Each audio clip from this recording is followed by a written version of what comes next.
In the previous lesson, we worked on an interior and we set up some materials. So we saw we can create our custom material in ARCHICAD and also we can edit with the editor in ENSCAPE. And so by selecting the object that we want to modify, we can find out more about the material and then we can work on that. So I'm going to use this glass in this window in this lesson. I'm going to start with the interior, then we're going to move into the exterior visualization. But I want to show you about emissive materials, which can become light also in exteriors. So we can use effects and materials in interior as well as exterior. So you can see here, I cannot find any information about the material. So that's another situation. So I usually right click and get the information that I want. So of course, I can change the type of window and I can change the type of framing and panels. And I have all the information here, the details, etc., etc. So there is a panel here where I can see which glass this window is using, and it's the glass clear fast. So I need to remember that name so I can modify it using ENSCAPE. So I'm gonna open the material editor in ENSCAPE and I'm gonna go for the glass clear fast. I'm gonna work with this to show you some other important settings for the materials, which are really strictly related with lights, and they can be found at the bottom. They are right here and they are called transparency. So you can call it transparency, you can call it opacity. Now I'm gonna get a texture here just to do some examples. So we talk about like tileable textures, but you can also use non-tileable textures. For example, I can take these screenshots and use them as an image that I can project using that surface of the window panel.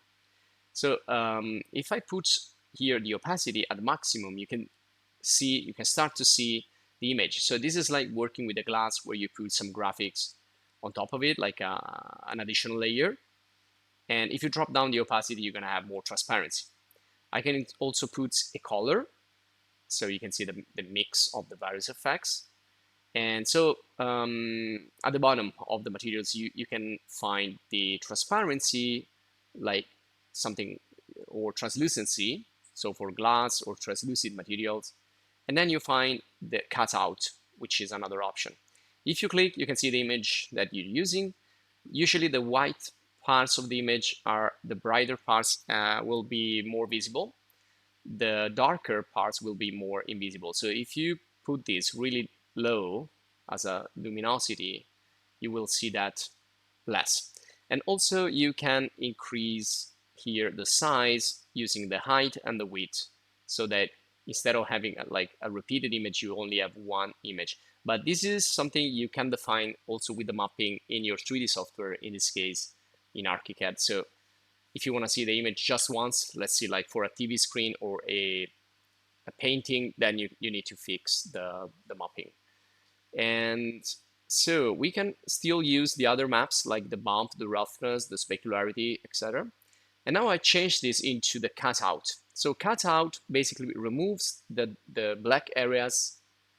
So if everything is black, the cutout won't work. So everything will be like invisible, and leaves the white areas. So the white parts will be visible, and you can invert the effect. I'm gonna show you this a little bit better. So instead of using an image, we can use another texture that is specific for this. But essentially you have these two types of transparency here at the bottom. And you can see if I remove the texture, everything is gonna be dark because no light is coming in here. This is now totally opaque. So when you add a transmittance or translucency or transparency, you will have light coming in, well, passing through the surface and getting into the scene, in this case, which is an interior scene. You can also use like effects of not clear glass, but like satin glass or frosted glass, things like that. And also, let me go up here. Let me show you. You also have a glass directly here in the typology. You can just put the glass and it has similar parameters. So it has opacity and then index of refraction also. It's a really important one. So index of refraction is how the light passes through transparent object and how the image is deformed. And again, you can apply bump maps to add 3D effects. You can change the quantity of specularity, so it's more mirroring or less mirroring. So again, we are back in the PBR, physically based render material. And so these, they react to lighting, as we already said in the previous lesson. And so when the material is transparent, so not opaque, the light doesn't bounce like totally from the surface, but part of the light will go through, and that's when we have transparencies. When the light manages to go through the surface, the object, then we have transparency. When it a little bit is like it stays inside, then we have translucency, like leaves or the skin, or what is called also subsurface scattering effect. So index of refraction again is also called IOR. This represents, for example, 1 is the vacuum, so totally absence of anything. Otherwise, we have like water, it's really deforming, so it's 1.33, and then we have 1.5 for glass, etc., etc. So the light goes through and it's deformed by the index of refraction. And also about the cutout, we can look for alpha texture, or we can look for cutout textures that we can apply again to the cutout effect. And you have also, sometimes it's called opacity texture, sometimes it's called transparency texture. So there are many ways you can find this, but essentially you can see there are black and white images, or gray. So black means you don't see the material, white means you see it, gray it's something in between, so translucency or semi-transparency. Now to show you here, I can substitute this glass with something else. So I'm going to click on the 3 dots and I'm going to choose a substitute for this. And if you go in the metals, so in the categories here of the material library, you can go in the metal. Here you have like wires and like this one here. So this is good for fencing or baluster, railings, and panels. So perforated panels, etc. Remember, here you have 2 surfaces, not just one. These effects, they work better when you have only one surface. Here we have 2 surfaces, which is the interior and the exterior side of the glass. But anyway, you can see the effect right here. So we don't have like total transparency or total opacity. The effect is guided by the texture that we're using. So we don't need here, let's take off the diffuse texture, let's take off the bump texture or normal texture.